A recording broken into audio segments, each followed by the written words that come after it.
All right, guys, we are on our last chapter of the textbook. Where has the semester gone? I contemplated telling you guys this entire lecture in a various amount of lies, but then I thought that would get too complicated. But I was just trying to get my point across. This week is all about deceptive communication. And deceptive communication is just like it sounds. It's lying, but we take a look at the depths. Some will go and how to identify lies. This is not a chapter where I teach you to be good liars. I'm teaching you how to spot deception through deceptive behaviors. So, first, we'll talk about the nature of interpersonal deception. Then, we'll go into the diversity of deceptive acts. We'll look at the communication behaviors of deception, and then we'll look at detecting lies in different contexts. So first of all, let's define deception. So deception is when deceptive communication happens when a speaker transmits information knowingly and intentionally for the purpose of creating a false belief in the receiver. So breaking this down, deceptive behavior very importantly has to have two major factors. The person saying the deceptive or who's communicating deceptively has to knowingly do it and intentionally do it with the final result of making somebody else believe the lie. So we'll go into those and why those are so important later on, but just keep that in mind as we go into some examples. So iconic liars. Lori Loughlin, depending on how old you guys are, Full House or Fuller House. She was Rebecca Donaldson, later Katsopoulos. And she actually, very big case, lied about records or she like fudged records to get her children into a really good school. I believe it was USC. And it was essentially taking spots away from athletic rowers. She got caught. Her, and I think Felicity Huffman was also on there. And her now, Lori Loughlin's now estranged husband. And so it was a really big deal. Lori Loughlin went to jail for it. And that's a very iconic lie. Other iconic lies include Jussie Smollett. Jussie Smollett was accused and later found guilty of lying about being assaulted as a hate crime. And so he was charged with felony filing a false report to the police. That was also a really big case in entertainment news. And then, of course, let's talk about the countless celebrities that lie about how they lose weight. Let's be honest, a lot of them have the money to get surgeries or the latest trend is saying, oh, I just run a lot when realistically it's Ozempic, which is totally fine. There is nothing wrong with that, but just don't lie about it. Be honest about it. So common now. So those are just some iconic lies, but those are some pretty big stake lies. Let's talk about other types. Telling her children they're doing a good job, even if it's terrible. Concealing knowledge about your best friend getting engaged, even though her soon to be fiance let you in on it so you could help plan the engagement party. Those are things that we talk about lies for the greater good.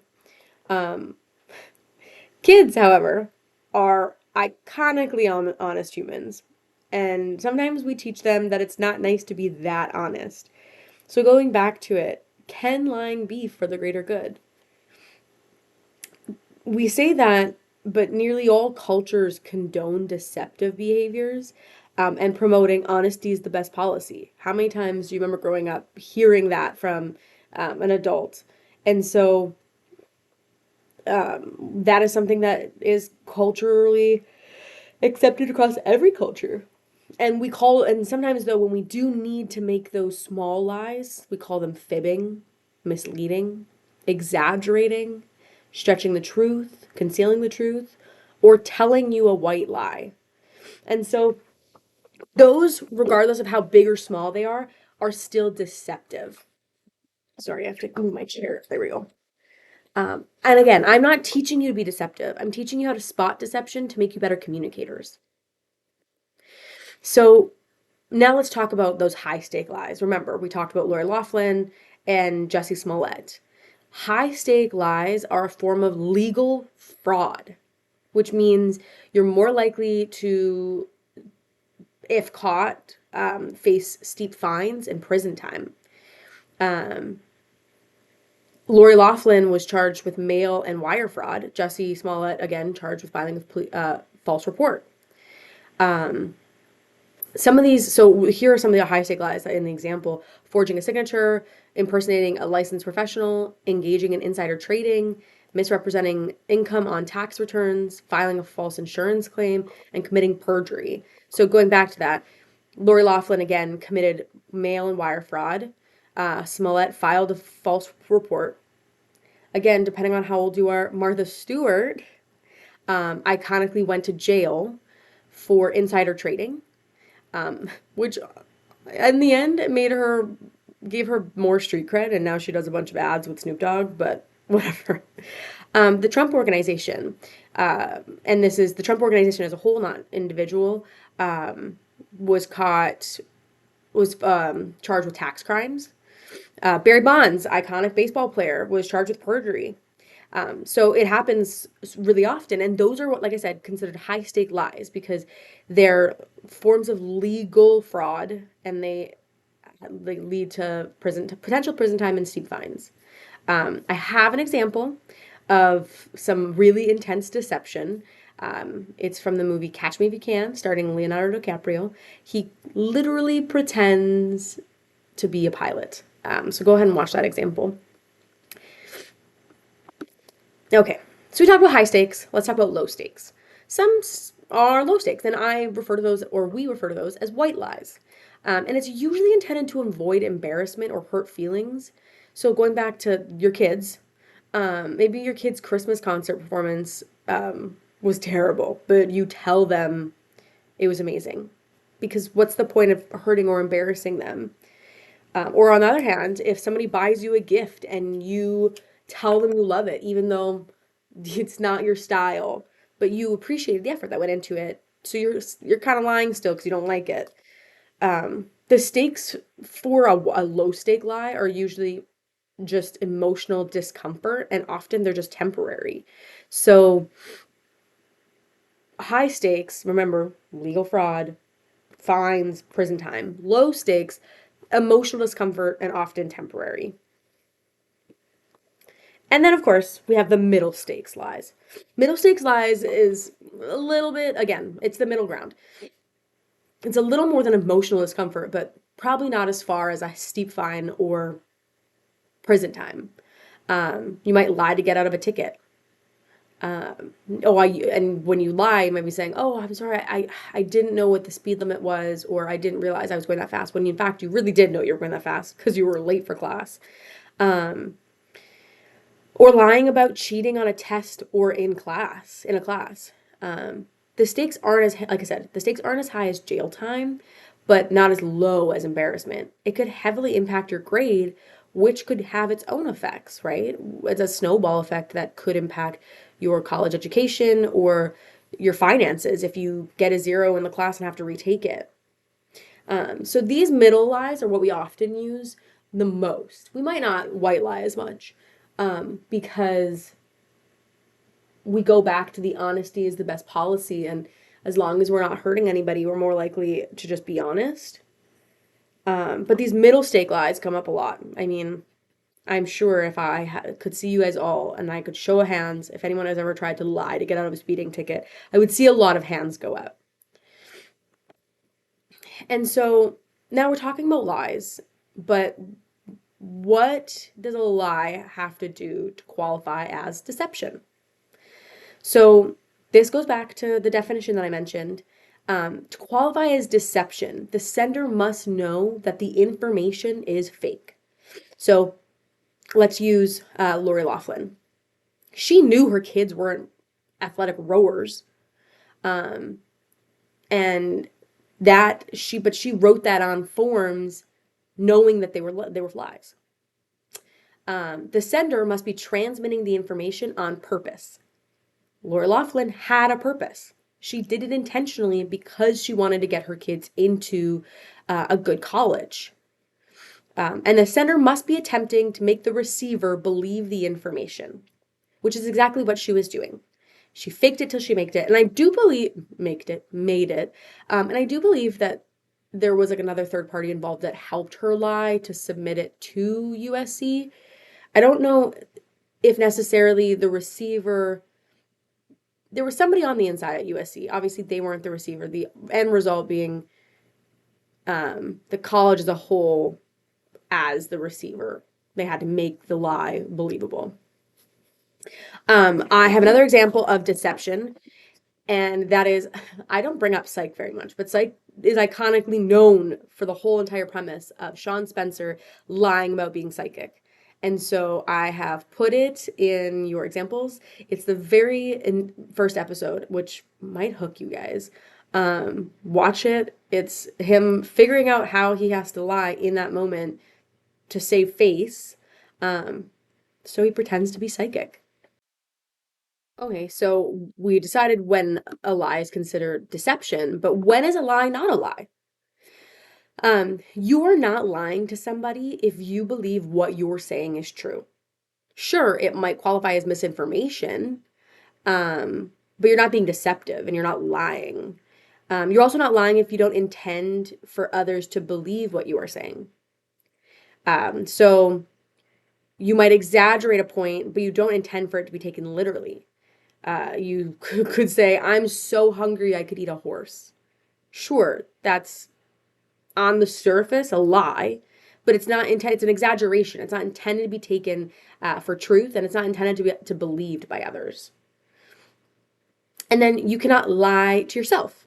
We say, oh, you're lying to yourself if you think that's true. But you can't lie to yourself because remember, in order to be a lie, the sender has to knowingly lie or say something that's a lie to the receiver. And because you are the sender and the receiver, you can't believe something is true while also knowing it's false.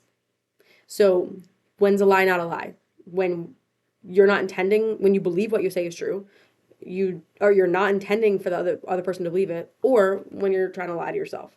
You can't do that. Deception involves the transmission of information that's not just words too. So deception can be verbal and nonverbal. So when I talk about how deceptive nonverbal things happen, think about, and I'm sure most of us have done this before, but maybe lying to your landlord about having a pet.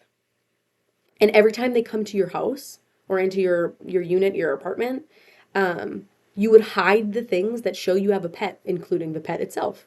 That's deceptive and that's non-verbally deceptive, because you're hiding those non-verbal things that would show, that would tell your landlord without you saying it, that you have a pet.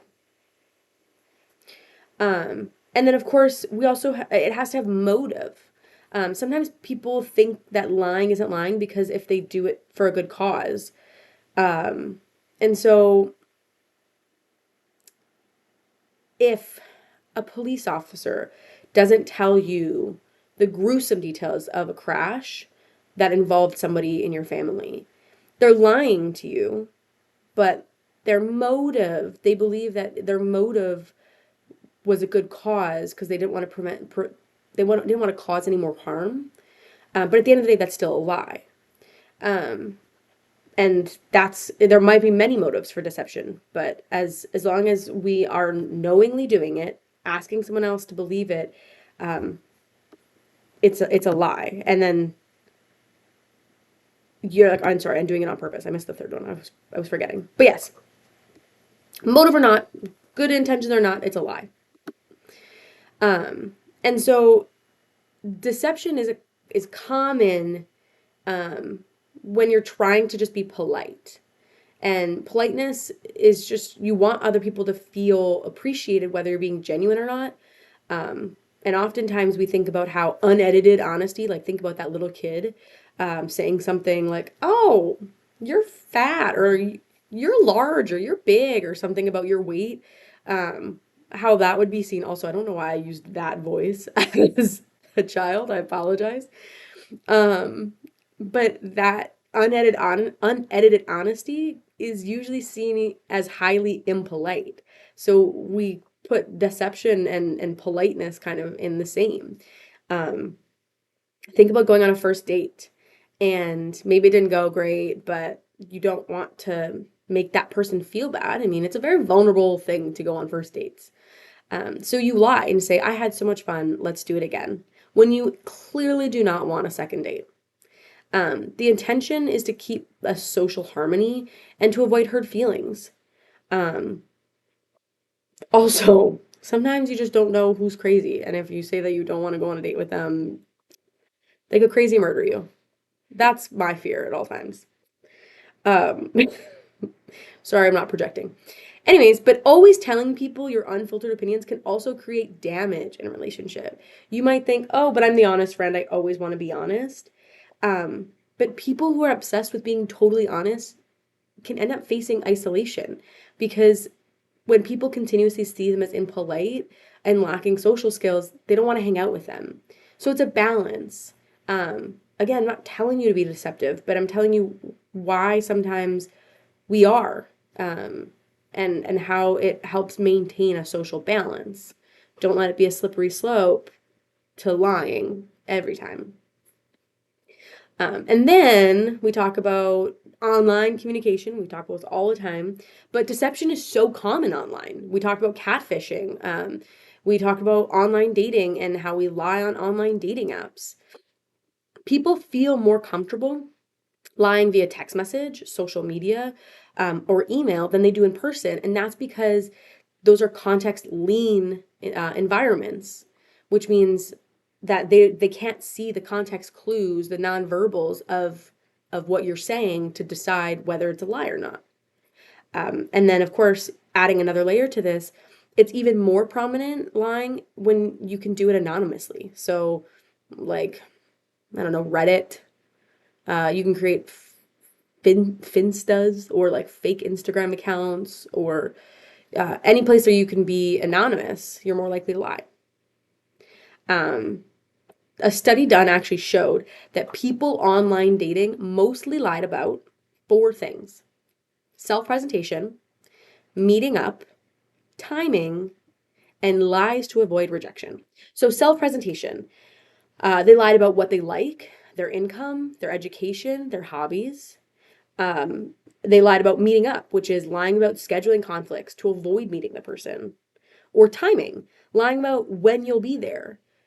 I do this even not in online dating. I do this all the time. Guys, I'm 5 minutes away. I'll be right there when I really haven't left my house. And then lies to avoid rejection, making up an excuse as to why you can't continue the relationship. This comes up a lot. You say, oh, it's not you, it's me. I'm not ready for a relationship, or I'm hung up on an ex, or I'm I'm moving across the country. You don't want to hurt their feelings by telling them it's them directly. So you may lie and make up another excuse as to why you can't continue that relationship. But why do we do this? Why is this something we do? Why not just tell people, you know what, I'm not interested, thank you, but no thank you? Well, we do this all in, again, in online dating sense because we want to be the most attractive suitor to the people that we see online. And so self-presentation, right? About your income and education or your hobbies, you maybe put the ones that you think are most attractive. Obviously, people probably put they make more money than they do because people are have attachments to money. Um, And then for these other ones, like meeting up, timing, or avoiding rejection lies, you know that those are things that that person is going to remember about you. And if you're consistently flaky or you're always just saying no to somebody, that might get around in that community and cause a poor image of you. So those are how we think about lying online.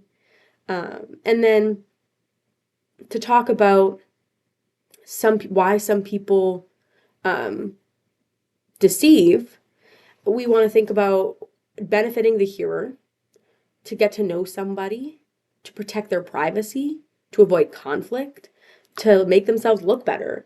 to help avoid punishment, or to protect them from distress. So let's break this down.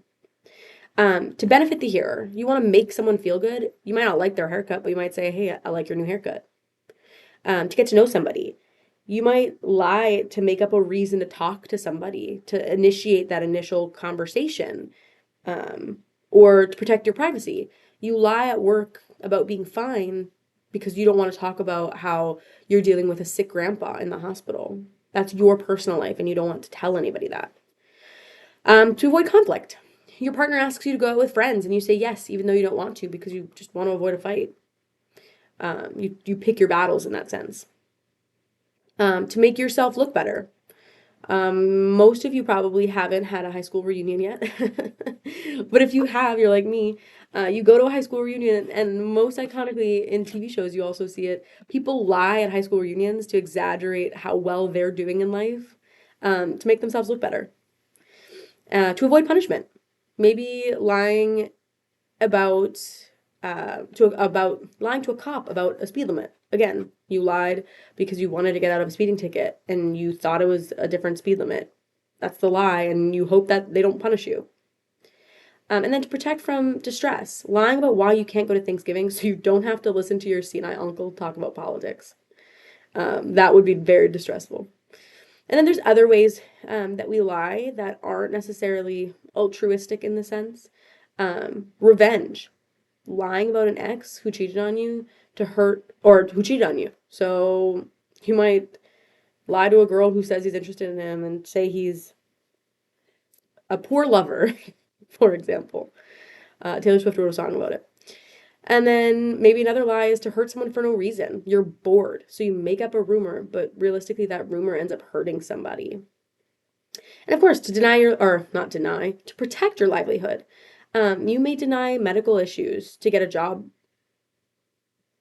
To get a job, so I mean, obviously there's the Equal Opportunity Employment Act and stuff, but maybe you don't tell them about your mental illnesses so you get this job. I also lied. There's one more. To amuse you. This is relatively harmless, but say you're on an airplane and somebody wants to start talking to you beside you, and you say, you know what? I'm just going to make it up. You tell them an entirely fake story about you, just so you can have fun, entertain yourself on this 2.5 hour flight. So those are, we're just going back again a little bit. We talked about a little bit of online communication, and then we talked about why people lie. And those are just a few. They're not, it's not an exhaustive list, but it is something that we think about when we have to think about the whole picture of the communication and why somebody is lying. I just want you guys to know how often my computer crashes while recording this lecture. Every week it crashes in the middle of a lecture. We'll crash just now. So let's go back to it. We were talking about how the diversity of deceptive acts and how some acts are acts of simulation. I made such a good example my first time I recorded this. Here we go. Falsification or exaggeration. So falsification is communicating false information as though it was true. This is just straight out blatantly lying. You're doing it again, knowing that what you're saying is false. You're hoping everyone else knows it's false, and you have to actively send that message to the receiver, right? So that's just straight out sending misinformation on purpose. But exaggerating now is overstating something that is true in principle. So the kernel of truth, example, I could say or my truth is I was in a PhD program, and I left after my master's to come work in TV news in Myrtle Beach. But my exaggeration could be I was just one credit short of getting my PhD when I got a call from NBC that they needed somebody down in Myrtle Beach, South Carolina, so I left. I mean, that probably makes me look a little bit better, like I'm a high commodity. When in reality, the truth of that is that um, the only part of that was true is that I was in a PhD program, and I exaggerated the rest. Now, while we talk about simulation, we also talk about dissimulation. And dissimulation is omission and equivocation. So omission is leaving out parts of a story that create a false impression. So maybe I'll use my example of when I was a kid getting in fights with my brother. My brother would hit me, obviously, because as older brothers do. And I would go crying to my mom. Mom, Johnny hit me again. Well, Allison, what were you doing? Mom, no, I promise I wasn't doing anything. I was just sitting there playing my video games. When in reality, what probably happened was my brother Jonathan was probably playing video games and I kept bugging him to play and he kept saying, no, stop, I'm gonna hit you. And then when he hits me, I make up a lie so my mom feels bad for me and then punishes my brother. That's omission. I left out part of the story to make that false impression, and that false impression makes me look better. Also, we have equivocation, and that's making ambiguous statements to give the false impression that one person has said something that they haven't. So we're talking ambiguous. Um, that said, that maybe it'd be like if you were in high school and you said, "Oh, that's not what I heard." Like, so someone could say, like, "Oh, I heard that Kylie really liked your sweater," and you might think, or you might say to that person, "Oh, that's not what I heard." It's very ambiguous, but in the tone also that I used, I'm maybe saying that false impression that maybe Kylie didn't like my sweater and she lied, creating a rift between that person and Kylie. And so that's equivocation. And while we talk about all these ways, and I'm telling you all these things of how to, or what deception is and where you can see it, detecting deception is actually really hard. Many people look for the wrong cues, ignore the right ones, and when they believe, or what, like, sorry, let me try this again. Many people look for the wrong cues and ignore the right ones, right when it's like right in their face because they just want to believe what is being told to them is truth. Our truth bias causes us to believe most of what we hear because we believe a lie because it's easier for us because we want to believe in the other person because we can't constantly live in a state of uncertainty. We're pretty believing people. Levine's truth default theory suggests that having a truth bias is less cognitively demanding than constantly being on guard of deception. So again, that goes back to I believe you not just because I want to believe you, but because it's better on my mental health to believe you than to constantly be on edge whether something's a truth or a lie. However, there are some things that we could use that help us detect lies or detect deception. And so those are information inconsistency, increased speech errors, increased vocal pitch, increased blinking and pupil dilation, increased use of false smiles, decreased body movement. So let's go through this. Increased or information inconsistency. You call in sick and then you get sunburn and your boss asks you where the sunburn came from if you were homesick. Or maybe while you were out sick, someone saw you and then told your boss, whether intentionally or unintentionally. So your boss has that information, which means it's inconsistent with what that you told them originally.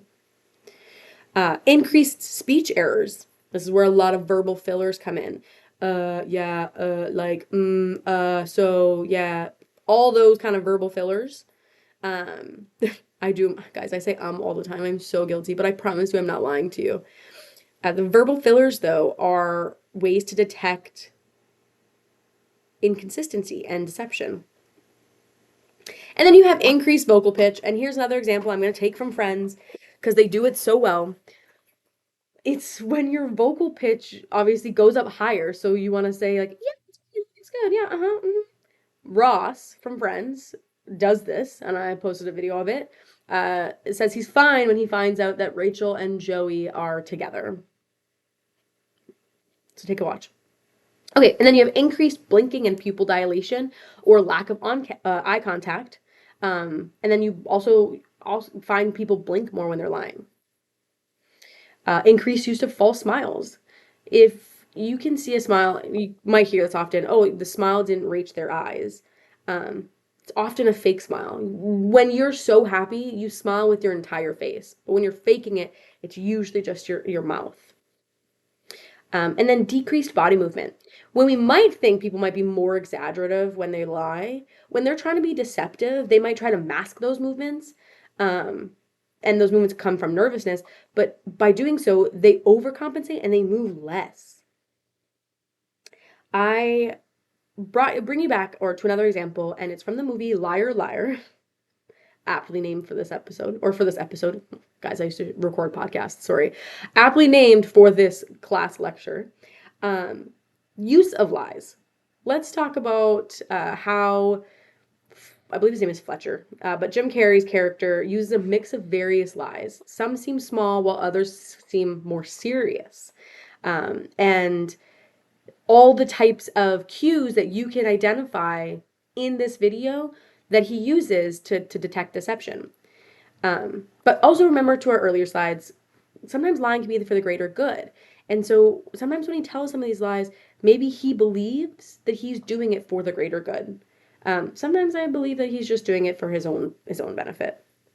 And again, going back to, I'm not teaching you to be good liars. I'm just teaching you to detect deception, to be better communicators.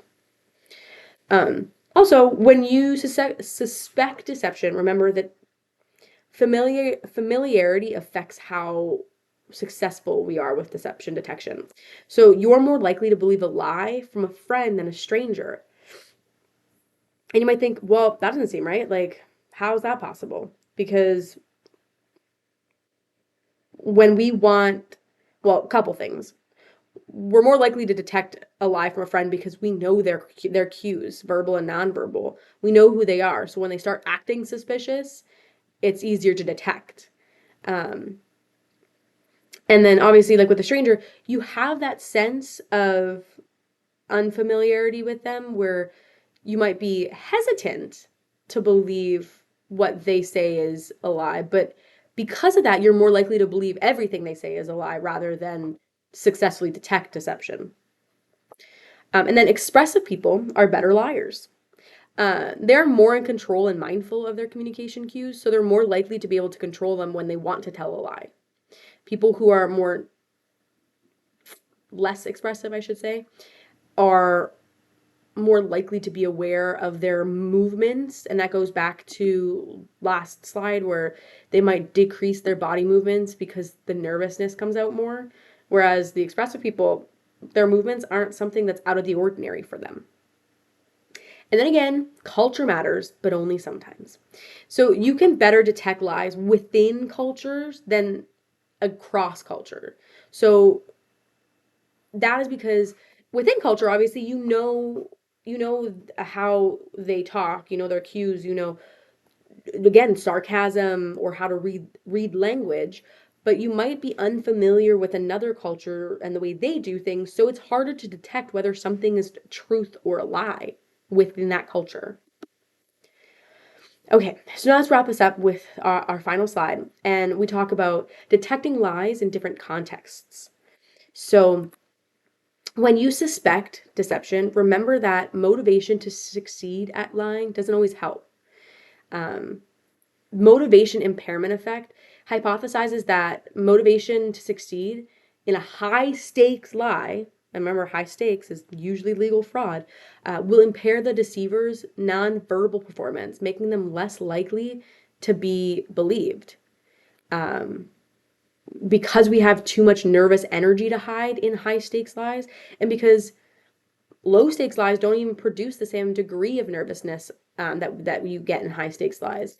So when we're motivated, it doesn't always help. Sometimes it can just make us more nervous. Suspicion may not improve your detection ability. We go back to that example of you being suspicious of a stranger. It just might make you think everything's a lie and not help you detect when it actually is. It can make you actually worse at detecting lies, according to research. The interpersonal deception theory theorizes that skilled liars can detect when people are suspicious of them and adapt their behaviors to be more honest. But then you also have the Othello error. And it's an error when a listener's suspicion makes them believe a truthful speaker is being dishonest. So again, going back to that example of a stranger being honest, but because you just don't believe because you're already suspicious, that's the Othello error. You're creating a suspicion, you're creating this preconceived notion that doesn't exist, that this speaker is being dishonest when in truth they're being absolutely honest with you. And then non-interactive contexts are best for detecting deceptions. So non-interactive are best for detecting. So let's talk about that. Interactive context is context where the person can communicate and see and hear other people, so face to face or telephone. Non-interactive is not in real time, so that's voicemails, emails, or texts. Um, and so you can detect that deception better in the non-interactive contexts. All right, so I went through a bunch of deceptive. Sorry, my shoes are stuck on the chair. One second. Okay, you can detect deception based on how the things that I did, but always remember, I always say go with your gut. It's going to be something that helps you the most, and there's a reason that your gut is telling you something's a lie. Be mindful, and then also be mindful of when you decide to be deceptive. Hopefully, it's never, but I understand that that can't always be the truth.